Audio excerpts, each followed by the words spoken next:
Jeg vil gerne præsentere mit værk, som har fundet inspiration i René Descartes' filosofi omkring cogito ergo sum, altså jeg tænker, ergo er jeg.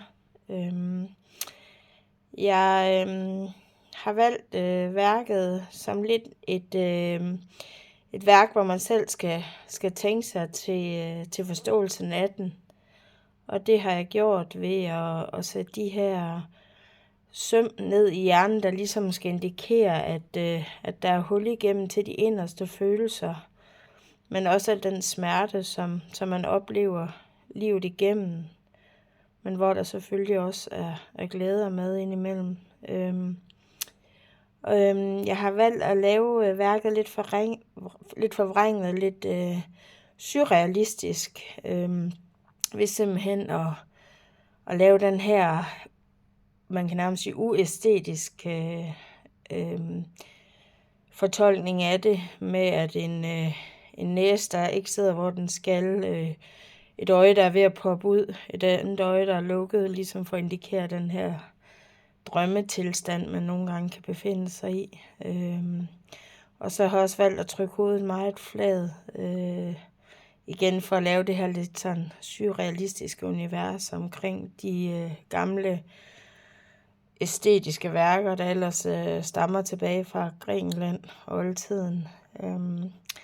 Jeg har fundet inspiration til værket ved at se nogle forskellige kunstnere her iblandt. En ung kvinde, som hedder, jeg kan ikke helt udtale det, men hun hedder sådan noget som Tabitha Zavala, som simpelthen er vokset op med de her gamle græske udhugninger. Hun er af den skole. Og så har jeg simpelthen også søgt efter nogle andre inspirationskilder. Blandt andet så faldt jeg over en helt tilfældig hjemmeside ved Bloomingville, som også havde nogle skulpturer, der bærer præg af den her surrealisme. Og så er det også lidt svært at komme udenom Pablo Picasso, som jo også er kendt for den her kubiske form. Så det er også en af de inspirationskilder, jeg ligesom har valgt at fokusere på. Jeg har valgt at modellere, og det er ikke fordi, jeg er særlig god til at modellere, men jeg holder rigtig meget af det. Jeg kan rigtig godt lide det der med, at man sådan kan skabe udtryk efter, hvad man sådan lige pludselig synes, at værket det skal gå hen og komme til at ende ud med. Som vi ser, der er ret mange krakeleringer og sådan, og det er nok noget af det, jeg godt kunne tænke mig at ligesom komme på et professionelt kursus i, hvordan jeg undslap det. Men jeg har simpelthen brugt det her selvhærdende ler, og det synes jeg er ret genialt at forme i. Så har jeg anvendt den her plade- og pølsemodellering, hvor man simpelthen starter ud med at lave nogle forskellige processer i det. Og så har jeg brugt modelleringspinden og små knive, og hvad man ellers ligesom for at få de her markerede træk. Og der har jeg også været særligt inspireret af ham, der hedder Kenneth Armitage. Han har sådan en meget ekspressionistisk modelleringsteknik, som jeg også synes er utrolig inspirerende.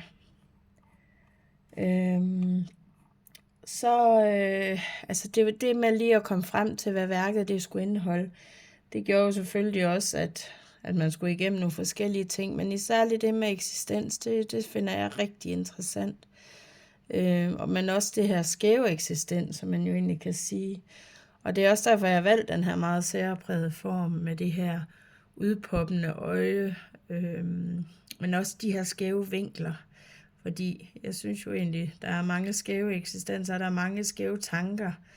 Og det er egentlig det, jeg gerne vil fortolke i det her værk. Men igen også den her brug af sømmene for at gøre det lidt mere ekstremt at vise den her smerte, vi som mennesker gennemgår og ligesom er gennemboret af til tider. Men også alle de tanker, der ligesom har brug for at komme ud i verden og blive sluppet fri. Så man kan jo også fortolke det ud fra, at man slipper tanken fri ved at give plads til den, ved at lave de her huller, den kan trænge ud af. Jeg var ikke helt sikker på, om det bare skulle være en ansigtsskulptur. Faktisk så startede jeg med at lave de her klassiske kontraposter. Men det fandt jeg ret hurtigt ud af, at det var nok ikke den vej, jeg skulle gå, fordi lige pludselig så blev det lidt for æstetisk til, hvad jeg egentlig gerne ville vise. Så derfor så ændrede jeg det simpelthen til at lave den her, den her kun fokusering på ansigtet og de tanker, det måtte give for beskueren. Så det er egentlig sådan det, jeg gjorde mig tanker. Og som sagt, jeg er ikke den bedste til at udføre tegnede værker, så derfor var det, det var ret hurtigt bestemt, at jeg godt kunne lide den her modelleringsteknik, som ligesom, ja, er det, jeg endte ud med.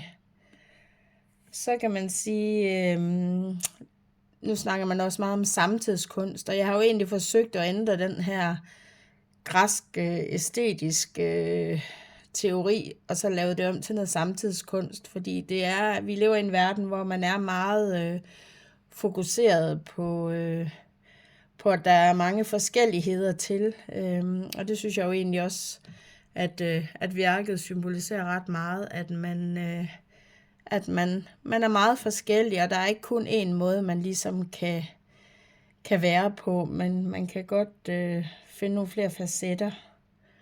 Og så har jeg valgt også de her organiske og geometriske former.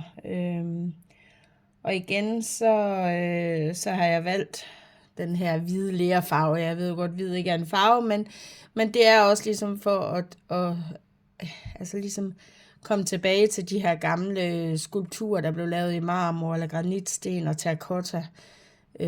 Jeg synes egentlig, det her hvide udtryk, det gør også, at det kommer til at fremstå meget stærkt. Og så har jeg så valgt øjet i den blå farve her,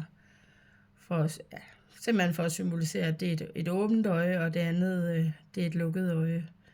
Fordi vi både befinder os i den her tankebevidsthed og en sovende tilstand, men også den vågne tilstand, som René Descartes beskriver i den her cogito ergo sum. Så det er egentlig grundlaget for mit værk, det har været meget spændende at gå ind i den proces, som det har krævet, så jeg håber, at man vil forstå, hvad det var, jeg ville med det. Så det var lige det, jeg havde at fortælle omkring mit værk.